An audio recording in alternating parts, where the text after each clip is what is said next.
Hello everyone and welcome to this episode of Toe Inspiring.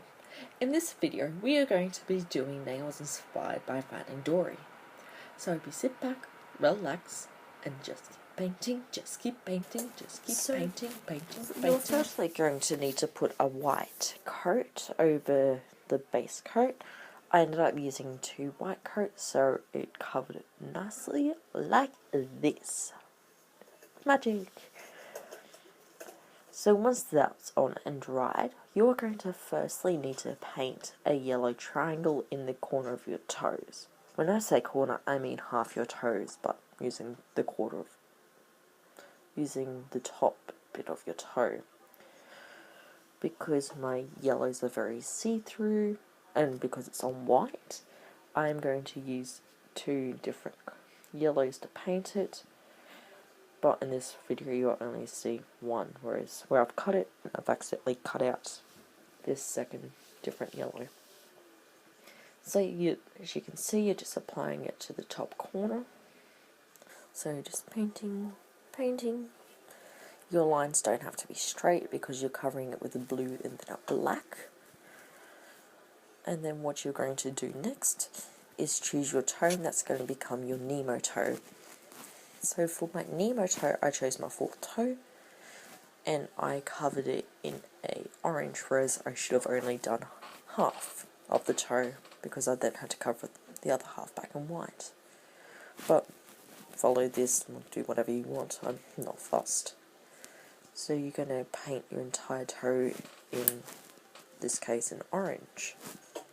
So what I'm going to then do is grab the peel-off latex, but in this case, because mine's on order from China, fun times of living in Australia, I'm using a base coat, the Sally Hansen base coat. And what I'm going to do is, all of the other toes, I'm going to do a gradient, and to help take it off without using nail polish remover everywhere, I'm going to just paint the peel-off coat around the toenail, making sure I don't get on any of the actual polish.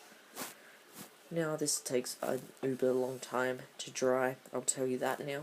And you'll see it does dry by the fact it goes clear. You can see on my toes how half of them are actually clear. That means it's actually dried. And what you're going to do while that's drying is just with a dark blue, paint the other corner of your toe. The line has to be reasonably straight. It doesn't have to be perfect, because nothing in nature's straight and perfect.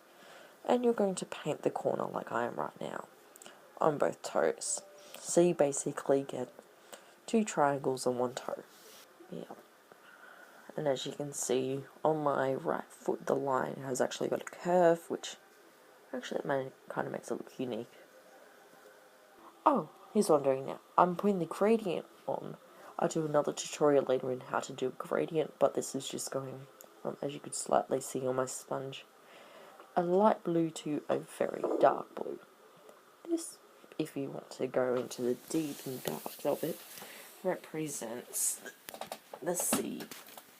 I just like it because it's a gradient and it's cool. So you do that for both feet. On the toes you didn't put either your Dory or your Marlin on. Marlin being Nemo, the other foot like that. So what you're going to do now is put a top coat over your gradients, because that's all they really need. If you want to do another coat, you can. I'm not fussed, I kind of like it the way it is. It looks kind of cool. And you'll also, I'm doing this out of order, remember how I said you weren't meant to put the orange on your entire nail? Yeah, this is me just covering up that half nail, so it looks like Nemo. And yes, I spilled it everywhere on my nails. I'll clean it up later. So you just let that dry for a bit. And in order with this video, you then put the top coats on your other 6 toes as they are drying. As they've dried. Because gradients are very quick to dry. And top coat, and top coat, and top coat. and just keep. And unfortunately, my iPad ran out of battery, so that's why this little end bit's cut off. So what you're doing is you're grabbing a, what's it called? A thin paintbrush. A detailing paintbrush. There we go. That's what I'm going to call it. And you're putting a black line between between the white and the orange on your Nemo toes, and a line on the blue and on the yellow on your Dory toes. So it kind of looks like that, and you're just going to then put a top coat over the top. And there you go. That you have your very own Finding Dory toenails. I hope you guys like this video, and you'll always, at the end of videos, you'll like, subscribe, comment, feedback, because I really want feedback. Alrighty, till next time guys, from Down Under, this is Toe Inspiring, signing off.